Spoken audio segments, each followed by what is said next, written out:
Hello, mate. This is Tottenham Logic, and I am Alan Richardson.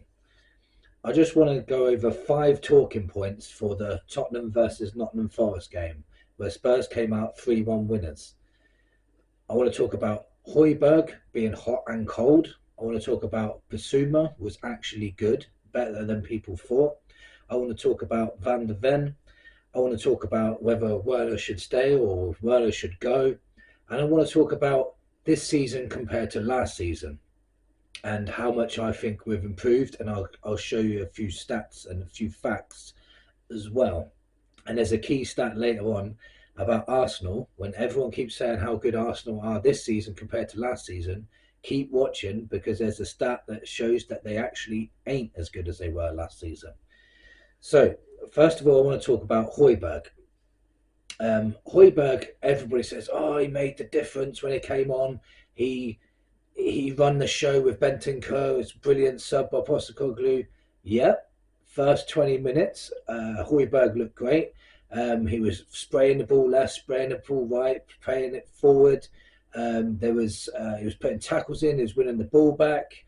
And then he reverted back to type for the last, I'd say, 15 minutes. He was giving the ball away. He was missing tackles. He was out of position when he should have been somewhere. He was crap for the last 15 minutes, to be honest, and he wasn't controlling the game. So all you people saying how great Højbjerg was, he wasn't. He wasn't all that. When we were on top and we went up, we scored those 2 goals in 5 minutes. Højbjerg was everywhere, and he looked great because the rest of the team looked great. As soon as Forrest got on the ball and started attacking and that, he was under pressure, giving the ball away. He nearly gave a goal away as well. So let's not forget that. I still don't think he's good enough. I really don't. For 20 minutes, yeah, but he's probably best at coming on as sub, but I would never start him. But that's just my opinion. Let me know what you think about him. Bentancur was the difference in my opinion. Bentancur was on the ball, brilliant. Getting out of every situation. He reminded me a little bit of Modric when we used to have him and used to play it into him with 3 players around him and still come out with the ball. Bentancur was a difference in the second half. The way he kept on the ball, kept the ball moving, kept the ball moving forward, winning ball back, interceptions. Yeah, Bentancur should be starting in the next game against Newcastle, 100%. I also want to talk now about Basuma, because Basuma wasn't all that bad, but he literally done exactly the same as Højbjerg. He was brilliant for the first 20 minutes when we was all over him. He had about 4 shots as well, almost scored. Forgot to mention Højbjerg's brilliant shot, and it's probably his first touch in the second half.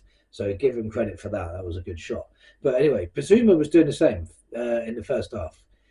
He was everywhere, interceptions, tackling, having shots around the edge of the box, and he just, for some reason, his energy just went boom, just went down. Him and Sarr just seemed to have just run out of steam, and then Forrest got on top of us, and there was gaps in midfield, and they were all over us, and Wood should have scored to make it 2-1, but he hit the post. So that was lucky in our situation for us. But yeah, Basuma was great, and then all of a sudden just dipped. Yeah, same as what Højbjerg did in the second half, to be honest. If Højbjerg was in the first half, he would have done exactly the same as Basuma. Exactly the same. I want to also talk about whether we should keep Van de Ven. Van de Ven. We should keep Van de Ven, 100%. We should keep Werner. He's, for me, like, it's so confusing. Do I want him or not? Because he's so good at that, getting the ball in and running past this man, whipping it in, and he's obviously instrumental for the first goal when he whipped it in. And apparently you don't get an assist for that. Can somebody in the comments tell me whether you get an assist if you cross it in and it's an own goal? Because I swear the Premier League rules are saying that you don't get an assist for that. But so if he didn't get an assist, but obviously he sort of assisted it. But and again in the second half when he whipped it into the box, and if Johnson actually gambled to the back post, he would have got a goal. And also when he whipped it in the first half, and Johnson got on the end of it, and the goalie done a brilliant save. Sells or something, the goalie's name is. I can't remember his name, but the goalie done a lot of good saves for Forrest. But yeah, if bloody uh, Werner could have got a hat trick of assists, so he's like the assist king. But like, I feel like it's really hard.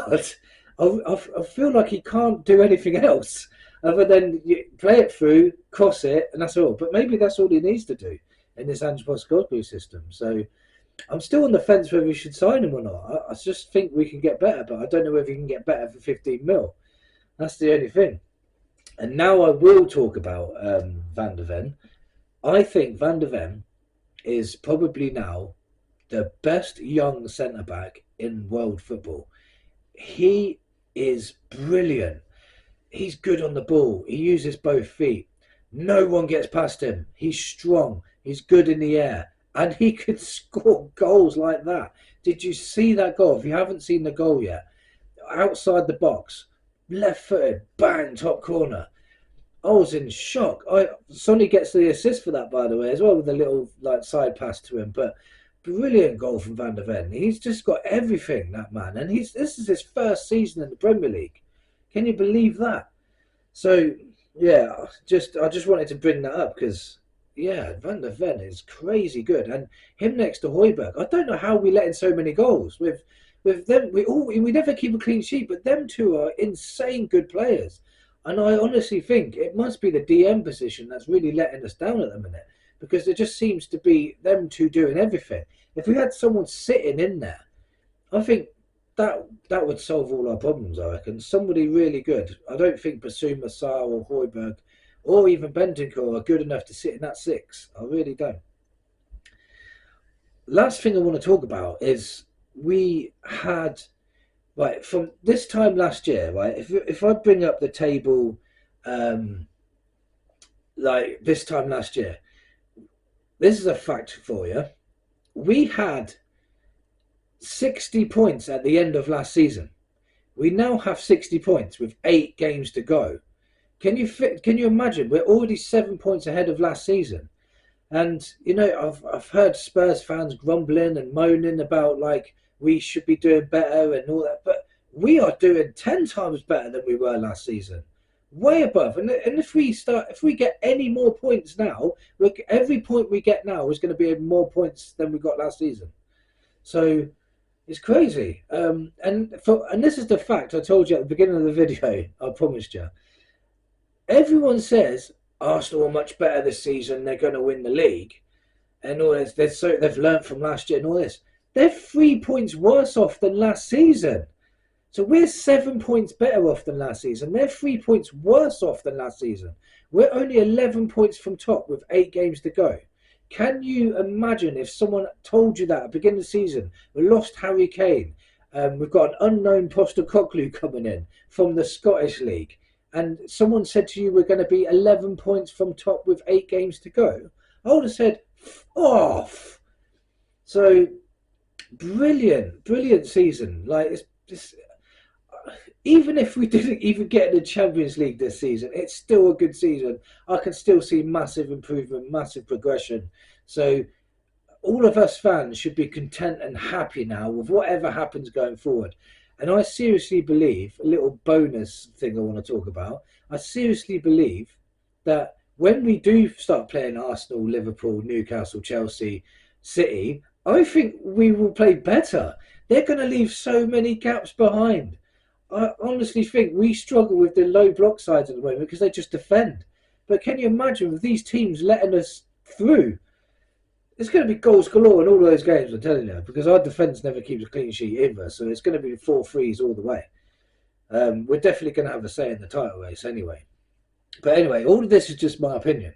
I'd like to know your thoughts. So let me know in the comments. And as always, come on, you Spurs!